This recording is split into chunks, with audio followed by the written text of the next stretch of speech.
have a story, you want a reading, you want me to help you with your life, you have a health problem that you can't put your finger on, and you're like, why is my shoulder constantly in problem? And you want me to read it and you want me to get into it. I'm not that medical expert, but I can tell you where the emotion is attached to it. I think you'll be surprised at how powerful that is. So I would love to hear from you. Go to lisawilliams.com/podcast-guest and we will get you on the show. Hi everyone. Before we begin, I want to let you know that this podcast is for informational and inspirational purposes only. The advice and insights shared here are based on my personal experiences and expertise, but they are not a substitute for professional, medical, psychological, or business advice. If you are dealing with a specific issue, please consult a qualified expert. And thanks for watching.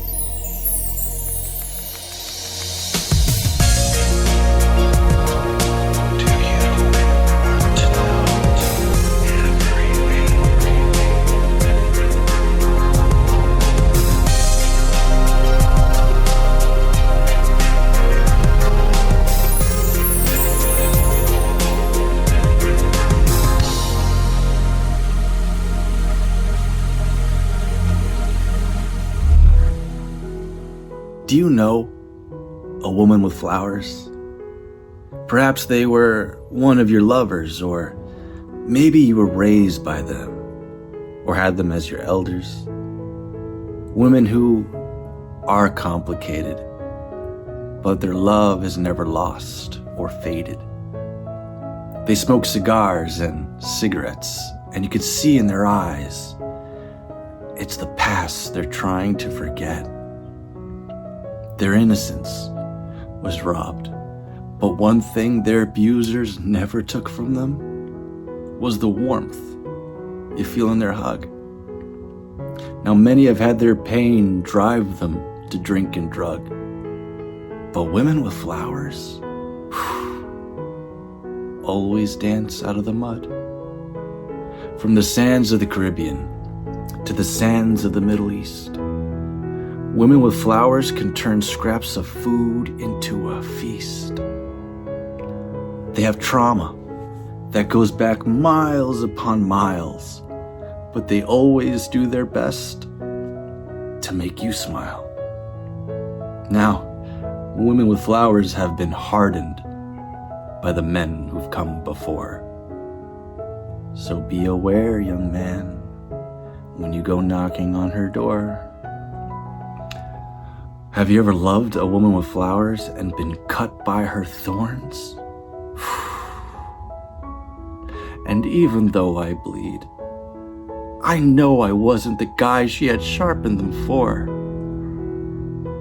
And sometimes, yeah, they could pull your strings, but they could also play the right chord and play that note deep inside of you that you have never heard before. Now, there's times you'll fight, don't get me wrong, but sometimes that's just because you didn't know where she was coming from. And as challenging as they are, they always want you to be better and more. So know this, when she comes knocking on your door, and they love, oh boy do they love. In their hearts, there's more love than the sky has stars above. So thank you to the lovers, the wives, the grandmothers, and the mothers who've loved men like me into my powers. This is my prayer for the women with flowers. Hey everyone. I don't actually even know if this is going to ever see the light of day, but I've just had the most profound experience, and I'm in the bathroom. I've just had the most profound experience with a guy who sees me. And when I say a guy. I can't even call him a guy. I have to call him a soul. And he sees me, he sees other people, he sees women like you. He sees a soul, and he sees beyond what we know.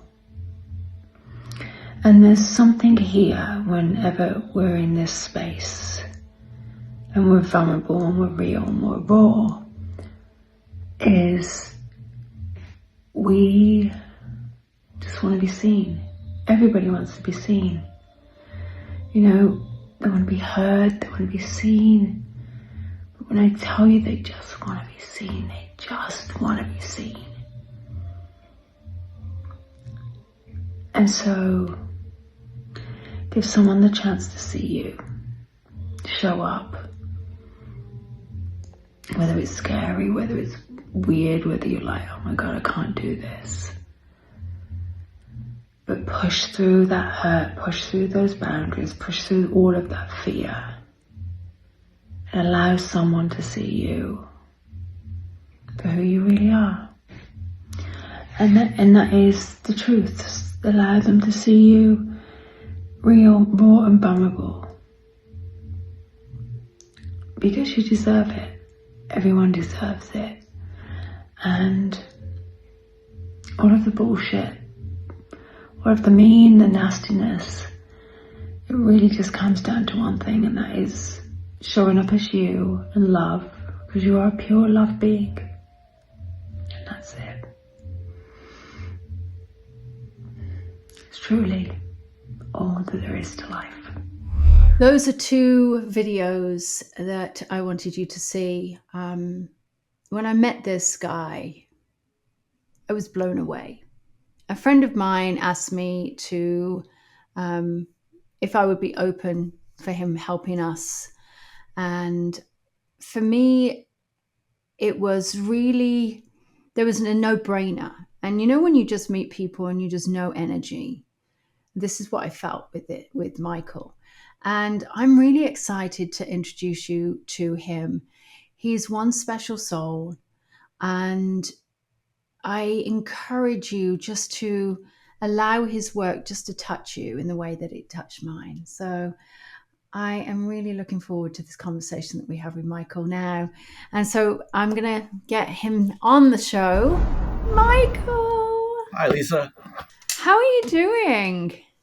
I'm really good. I'm excited to be here. Thank you for letting me in your home, so to speak. Absolutely. Welcome to my home. And it's a great honor to have you here. And Women with Flowers, when you shared that with me, and when you said that you were a poet, I didn't realize the depth of your poetry. I really didn't. And, because you hear poems and you hear songwriters but your poetry hits a core. And I had a reaction with you where I literally was crying. I don't cry. All right. I'm just not a crier. But I sat there with tears streaming, not just like a single tear. This was like tears streaming down my face. Is that often the reaction you get to some of your poetry? Yes, and also to me while I'm doing it. Because I'm reliving everything that inspired the poem in the first place. Right. But so you could feel it. You could feel the energy of the room changing when you start going there. I'll say, like, you're going there. You're hitting something. You're going to a place. So yeah, I get that a lot. Yeah. So tell me what inspired Women with Flowers. Tell us your story. So I'm going to do a little bit of time traveling with that one. So Women with Flowers, about 16 or so years ago, when my mother's mother, my Nana, was transitioning, was dying. Right. When my mom would go see her, there was a painting above the bed of these Spanish women picking flowers. Mm-hmm. So for the longest time, I was associating, these women picking flowers, and then seeing my mom and my Nana holding hands during this very emotional time. I knew I was going to do something with that. Fast forward to 16 years later or so, my partner at the time, my girlfriend at the time, we were going through difficulties and seeing where this will lead. Where does the relationship go? And when she was out of state one night, I just wrote that within about 15 minutes or less. Wow. It just, just let that out. Now there's lines in there that are inspired by my cousin, my abuela, my nana, my mom, my ex-girlfriend, but there are also, how do I say it? There's also generations of women that are in my DNA that I could feel when I go through that. There's certain traumas in families that seem to occur over and over and over again. So this was all that coming out at once. So when I do Women with Flowers, it's not just one woman. There's a whole flood of flashbacks and memories that are coming through. You've got this, your poetry is so deep, and you're going to share some with us today. Your poetry is so deep and so it hits to the core. In my world, it did, and I hope it really hits people in the same way. Michael, it sounds to me like you've lived 1,000 lifetimes in this life. What Yeah. was the biggest lesson that you learned in this life? Well, the smart aleck in me wants to say it hasn't come yet, but Okay, that's I not love that. completely true. That's not completely true. Well, when it comes to Women with Flowers, I realize the more specific I am about my pain, the more it seems to open up the audience. You would think it'd be the opposite. A Woman with Flowers is a very specific type of woman. And there's women I've met Right. who aren't that, and there's others who it's a specific type of woman that I know. And the poem starts with, "Do you know a woman with flowers?" It's a guy asking anybody, "Do you know what this is like to love this much and for it to hurt this much?" Because the pain is so bad that that feeling you're going through this alone is even worse. So do you know one? Right. Please tell me you know somebody like this, and maybe you can help me. But lessons in life is that that happiness is not always around the corner. It's a Right. very interesting one because constantly in our culture we're set up that you do this and then the next thing, get the next grade, get the next school, get the college, Right. and then get married, the house, the kid, da, da, da, da, da, da, da, da. And then instead of realizing it's now, if we choose it to be, I have a friend who Right. says that you could put him anywhere and he'll be happy, and he kind of tests that a lot. It's a very Oh, mindful thing of yeah. this is it. This is it. And that's a good advice that I've gotten is just, this is it, Yeah. And you've been on this journey. When I met you, you were the firekeeper of the TP, which Yes. was such a powerful thing.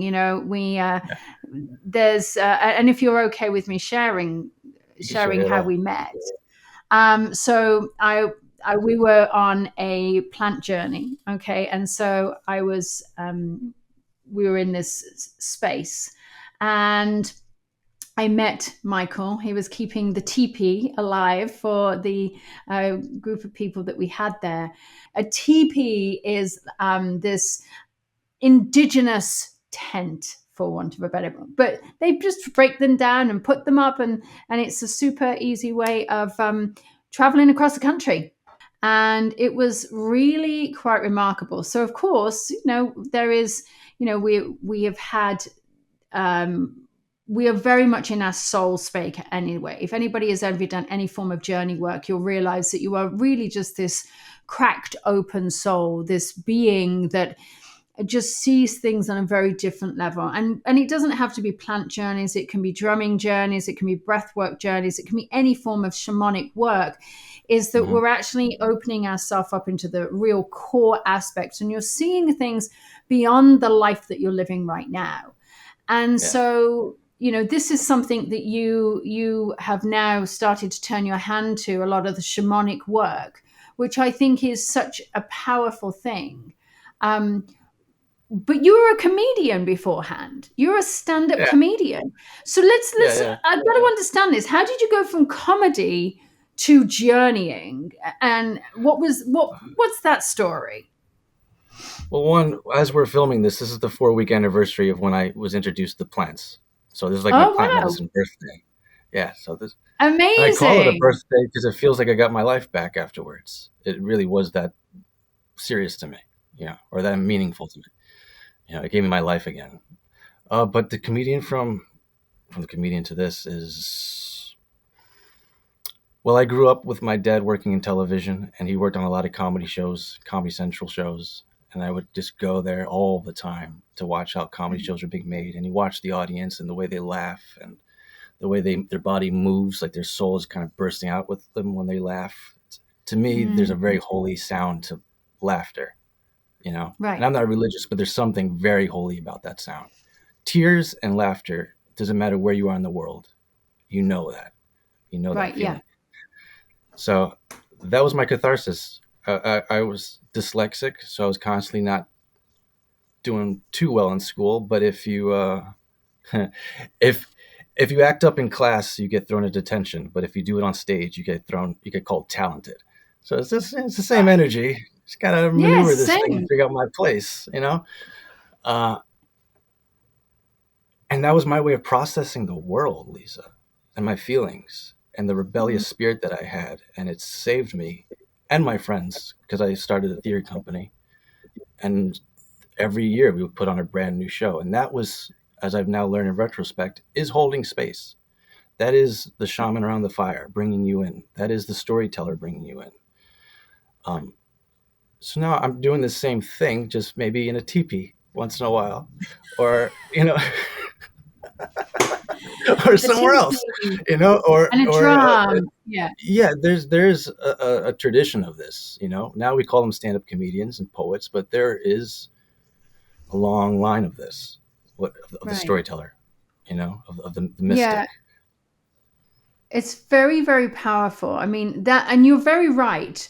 I deal with a lot of laughter, and ironically, a friend of mine and myself, she still works the comedy clubs, but we've done Hmm, mediumship shows in comedy clubs. I mean, that's an oxymoron if perfect, you think about it, perfect. because you know, I always encourage people in readings, and I teach this a lot with my students. I'm saying, you know, I actually say this to my students: if you can't invoke emotion in a Hmm, reading, and it doesn't matter whether it's laughter or tears, then you're not really getting to the depth of the core of the hmm, being, of the soul, hmm. and the connection. And you're right, is tears and emotion, tears and laughter really is the soul sort of like seeping out. And, It and is. I, you know, wow. So, Yeah, it's, gotta, it's, it's I the gotta, sound of the soul. it is the sound of the soul. This is so interesting. You are 32, Yeah, yeah, yet you're like a 70-year-old with the wisdom and the knowledge. yeah. And I have the physical pain of a 70-year-old too. So people think I'm in my early 20s, but I'm 30, but I feel like I'm 90. So somewhere along the road, I'll get this age thing right. I don't know. Right. Yeah. Yeah. In your life, you've encountered many different people, Hmm. many different people, and a variety of different, walk through a variety of different walks of life. You know, listening to your story and knowing a little bit about your story, I think what you have done and where you have gone through in your life, it's taken a huge amount of courage. You've Oh, thanks. stepped out, and you've overcome a lot of difficult times in your life. Hmm. And if you feel called to share them, please do. But I I do. feel, what has given you the courage? What's inspired you to have the courage to go through to the next day and the next day and overcome the things that you've overcome?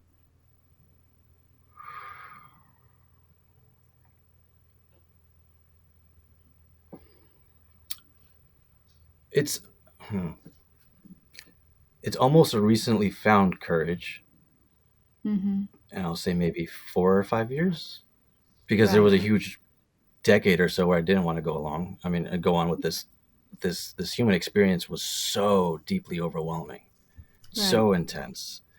And yeah, there are times where you're like, why am I here? What am I doing? And I more than flirted with the idea at the time of leaving, you know. Hmm. now that doesn't even kind of appear. Oh, so it doesn't appear on my radar because now I realized, and this is something I tell a lot of people, especially if they're younger, because it's hard to differentiate when it happens, is the pain is what you want to die, not you. The life that you're living is what you want killed off, not your life. And that's really hard to realize that while you're getting maybe bad signals or you're going through a really difficult time, is that you think, oh, I want to die. And it's not you. Because usually, and there's a whole documentary and studies about this, that people who survive suicide attempts or near-death experiences, they immediately regret it while it's happening. The soul comes out and goes, what are we doing? Too bad the soul doesn't give you a heads up before doing that. But you get to that point and it says, dude, the GPS reroute. What are you doing? We're not going there. We're not going there. So now that I realize that, I love being Michael Pagano. I love this guy I got casted to be in this time around. So what keeps me going is really trying my best to honor this role. And I'm not saying this to sound deep or anything. This is how I think every moment of every day is, how do I honor this role of being Michael Pagano, And the fact that I'm really loved, I'm really loved growing up. I had freaking great parents, This is so powerful and so rich because, when I met you, I actually said to you, I said, you remind me of my son, Charlie. And the energy, the way that you both present yourself, there's such a similarity. And yet you look so differently, his blonde hair, blue eyed, totally different. But the fact, what you said in that moment is, when people are questioning whether or not they want to live and whether or not they question whether they want to stay in this space, it's not whether they want to continue to live their life, but they want just life. They want to leave the life that they are living. And that is really courageous to actually recognize and see.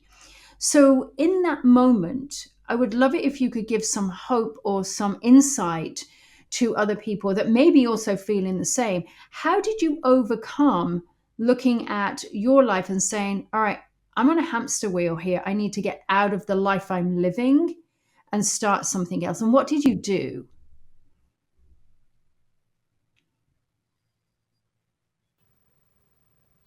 Well, it's the classic. This is such a classic line. I don't know where it comes from. That nothing changes if nothing changes. And certain catchphrases just are around this long because they're true. They stood the test of time.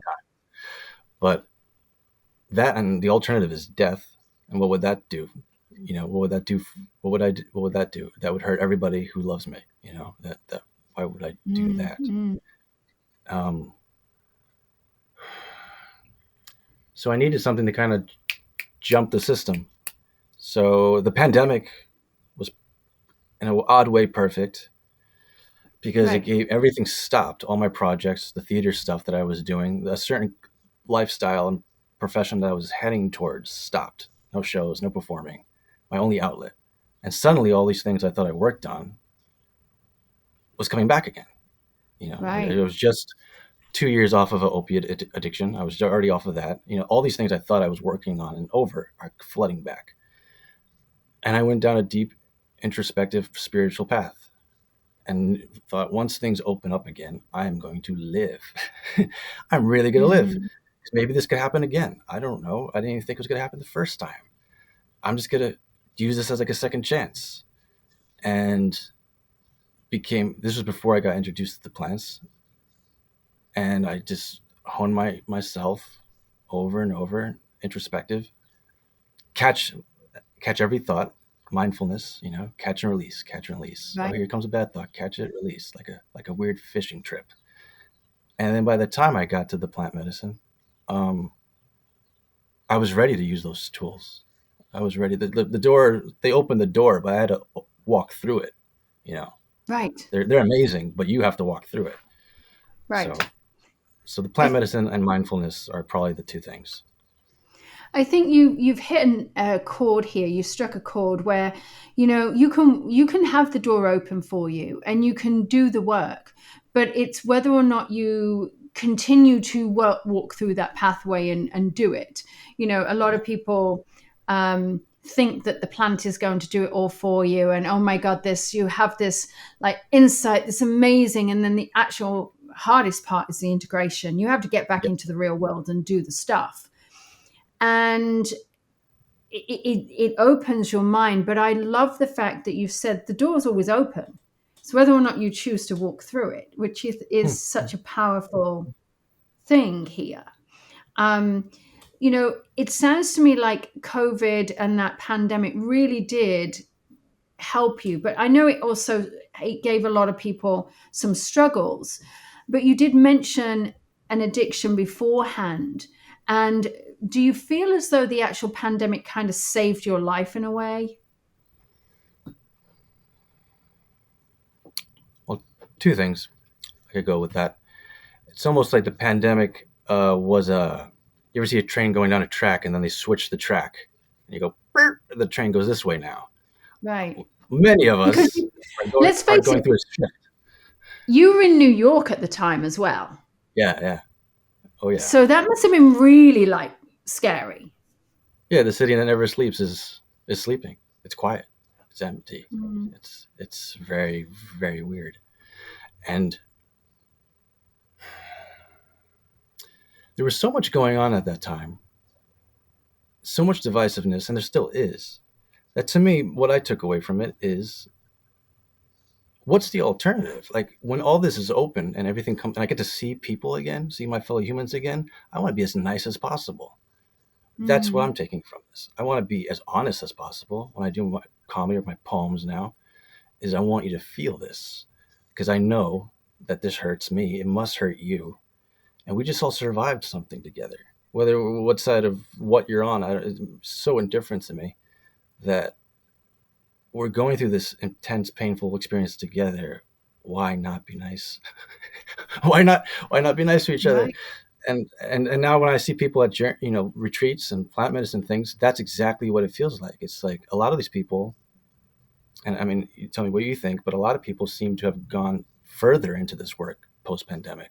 There seems to be some sort of switch, some sort of thing happening, which I can't explain, but there's something going on. I actually agree with you. I think, the pandemic opened something up, and I think it opened a lot of people up. I know I was busier than ever in the pandemic. People wanted to learn. It gave them space and time. And I think what it did is it gave people space and time to really reflect, clear out their closets, which we all know is a metaphor. Well, as you're clearing out your closet, you're going to be clearing out your life, or you're starting to declutter, and guess what? Oh, your kitchen cupboards suddenly declutter as well. So I think that there is definitely, everybody stopped in that space. I think it gave people that moment, that introspection, that deep inner work. And I feel as though it's actually continued. And I'm seeing people now who are wanting to continue this deep work, which I think is really powerful. And you obviously have continued the deep work. As a poet and an artist, which you are very much an artist, I look at people like Ram Dass, and I look at people like, we were talking about Alan Watson, and we were talking about all of these greats in life, these great human beings who are living this deep, deep soul journey. And you remind me of this. And, your poetry, which is unbelievable. And guys, listen, we're gonna give you links down below of how to reach Michael, because his work is so phenomenal.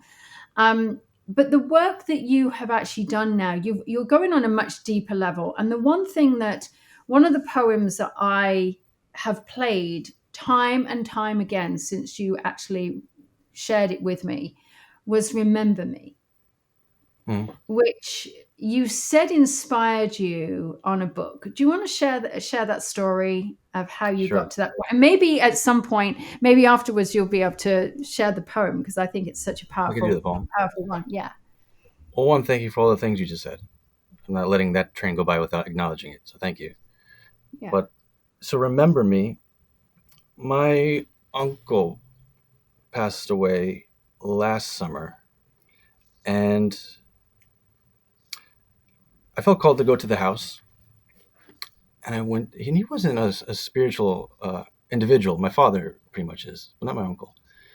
And I saw like a new book, and it was Journey of Souls by Yep. Michael Newton. Yeah, I've And got I it was over kind of there. I'm puzzled. literally looking at it. Yeah, mine's over there, by Michael Newton.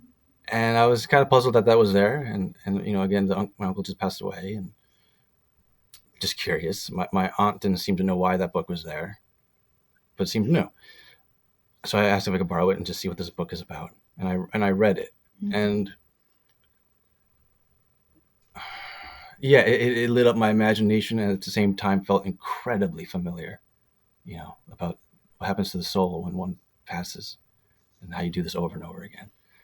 Right. So I wrote that poem again pretty quickly. Most of these poems happen very fast. Yeah. That was a fast one. And was that ever in journey space that you wrote it, or do you're writing it in your everyday life? Everyday life. I think I've only written one or two poems in journey space, but they're all. I like to say, and this is what we went to talked about with the work and integration. Lisa. I'm always there now. I'm always in Right. plant medicine space. The door is open. You know, it's there. Yeah. So the poem comes and it hits me very, very hard, and you just have to get this thing out and let this thing do its thing. Let it take its Right. course. Yeah, it's definitely your And outlet. Uh-huh. yeah, The one thing I love about this poem, and certainly to my listeners and viewers, is because, you know, I have a lot of people who are dealing with grief, and a lot of people who are struggling with those people who have passed over. And what this really did was, and I'll just speak for me, when I heard Woman with Flowers, I think you know, through my tears, I was like, thank you for seeing me as a woman. Mm, And then with Remember Me, it was like you had put words to something that I know to be true because I live in spirit world day in, day out. But you actually gave a rhyme, words, a meaning, everything to the afterlife. And I feel that when people hear Remember Me, they will get it. And maybe this is mm. how their loved one's coming forward. So if you feel called, Yeah. I'll let you share that.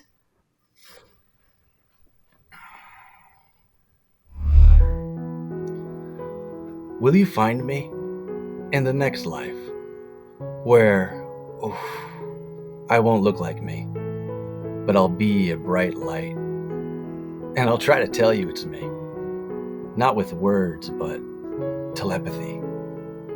I'll look at you and send you all our memories. I'll hug you, not with arms, but energy. And I know all this sounds so crazy, but we've done this many times before, baby. And it always feels like it's the first time that we have to say goodbye. But the amnesia slowly fades when I die, and I remember and meet all my guides who say, how did this time around go? And I tell them all that I know. I met with old friends and family who welcome me, but who are also on their own journey. After the lessons are learned, the meeting is adjourned. I get sent to a new time, a new country, even a new body. All this will happen to you, is what they showed me. And once again, a friend will say, this time in a slightly different way, I have somebody I want to introduce you to. And you'll see the light in my eyes shine through. and I'll say hi. Don't I know you? There's something about that is so true. And I try time and time again to put into words with my clients how this is but a moment that we have on this earth, and that you will see your loved one again, and that the lesson is there for a reason. And when you're trying to say this to a woman who's lost her only child, or to a spouse that watched her husband die, it's a very hard thing. But what you did was you put that into words. You put that into words, and you did it so eloquently, in a much better way than I ever could. And there's something here, Michael, that you have been here time and time again. What would you want to do with your, what do you hope with your poetry? What do you hope people get from your words? A few things. One is, I see you. I see you. If that's what it all comes down to, is, hey, I see you. Yeah. Do you see me? And we go into that loop together.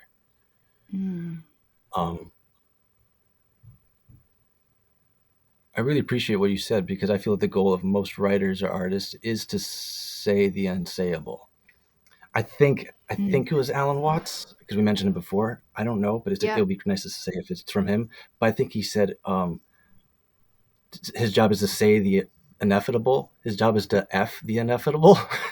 And I love that.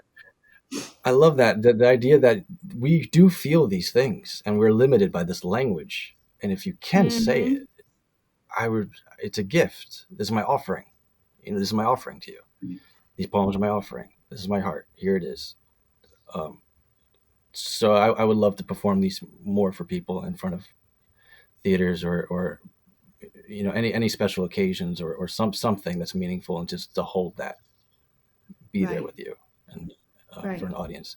Because there's a very powerful collective feeling when you're doing this and there's an audience. And also when I'm doing it one-on-one, like when I did that with you, we're there. We're there. Oh, we were definitely there. I was bawling like a little baby, like I almost was then. Yeah, absolutely. Yeah. So that's it. There's something. Yeah. I think there's something about the work that you do, especially with the way that you bring it through your acting career, obviously, the way that you have, it's your timing, it's the rhythm, it's the way that the nuances of the words, it's everything. It's just the language that you're using, you're bringing it out. What is one of the poems that probably shocked you the most? Why did that, and why? I don't know whether you have one that sort of came out from nowhere and you're like, whoa, where did that come from? Oh, that's a really good question. That's a good question. Can I make something beautiful for you? Is a poem that came really I was hearing some piano music, and I just started crying so hard. And I thought, how can I put what I'm feeling right now into words, what this feels like? And that one also came really fast. And that one seems to hit people pretty quickly too. And it's very short. That one seems to hit people. Can I make something beautiful for you? If you like, I can. Now you have to share it. Now you have to share it with us. We'll save it for part 2. No, all right.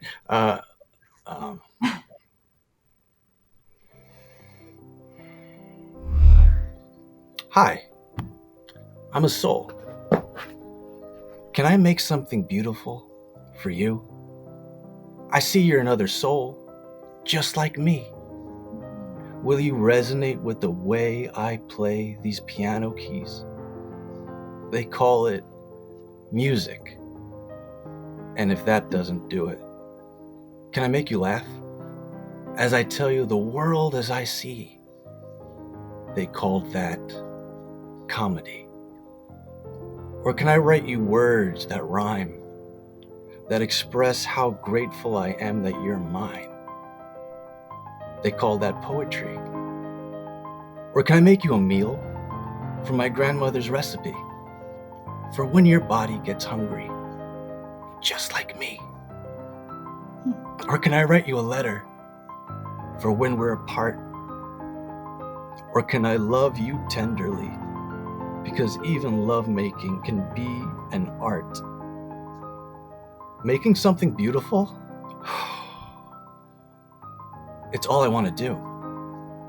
It's my declaration, my motivation, my prayer that keeps me from despair. It is my service for my time here in the universe. Hi, I'm a soul. Can I make something beautiful for you? Wow, what a gift. That one pretty much sums up my whole life. That sums up me. Michael, thank you so much. And I urge everybody to really, really think about some of the works. First of all, I encourage everybody to follow their own gift. I encourage you all to bring your own gift, your own uniqueness out into the world like Michael has. But I also encourage you to go and follow Michael, go and search his work out, share it out there. And honestly, and I mean it unapologetically, if you have an outlet that you think Michael will be perfect for, let us know. We want to help him in the most possible way. This is a soul who is just so selfless. It comes from a deep, deep core. And so that's just what I'm asking you. So from me to you, thank you for listening. Michael, thank you again. And until then, I'll see you next time. Thank you so much for joining me today. And remember, the information shared on this podcast is meant to inspire and support you, but it's not a replacement for personalized advice from a qualified professional. If you enjoyed this episode, please share it with someone who might benefit. And don't forget to tune in next time. Until then, take care and keep believing in something better.